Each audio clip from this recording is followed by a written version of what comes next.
48 రోజుల పాటు జరిగే ఈ మహాకుంభ మేళాలో 400 మిలియన్ల మంది భక్తులు ప్రయాగరాజ్లోని గంగా, యమున, సరస్వతి నదుల స్వస్థలమైన త్రివేణి సంగమంలో స్నానాలు ఆచరించనున్నారు. మహాకుంభలో పలువురు ప్రసిద్ధ బాబాలు పాల్గొన్నారు. తమ ప్రత్యేక ఆధ్యాత్మికత సాధనలతో భక్తులను ఆకర్షిస్తున్నారు. వారిలో ఒకరి గురించి మనం ఇప్పుడు తెలుసుకుందాం. ముందుగా ప్లీజ్ ఛానల్ని లైక్ అండ్ సబ్స్క్రైబ్ చేసుకోండి. వారిలో ఒకరే ఈ రాధేపూరి బాబా. మధ్యప్రదేశ్ రాష్ట్రం ఉజ్జయినికి చెందిన రాధేపూరి బాబా. ఆయన తపస్సును చూసి ప్రపంచం మొత్తం ఆశ్చర్యం వ్యక్తం చేస్తుంది. ఈ బాబా గత 15 సంవత్సరాల నుంచి తన చెయ్యి ఒకటి గాల్లోనే ఉంచారు.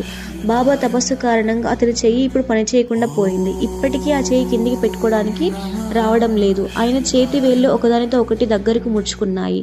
గోర్లు కూడా తీసుకోకపోవడంతో అవి రింగులు తిరిగాయి. ఇది ఒక కఠోర తపస్సుగా చెప్పుకోవచ్చు. విశ్వ కళ్యాణం కోసం ఈ తపస్సు చేస్తున్నట్లు ఆయన పేర్కొన్నారు. జీవితాంతం ఇక అతని చెయ్యి ఇలానే ఉంటుంది. ఈ ఇన్ఫర్మేషన్ మీకు నచ్చినట్లయితే please channel like and subscribe చేసుకోండి. Thank you so much.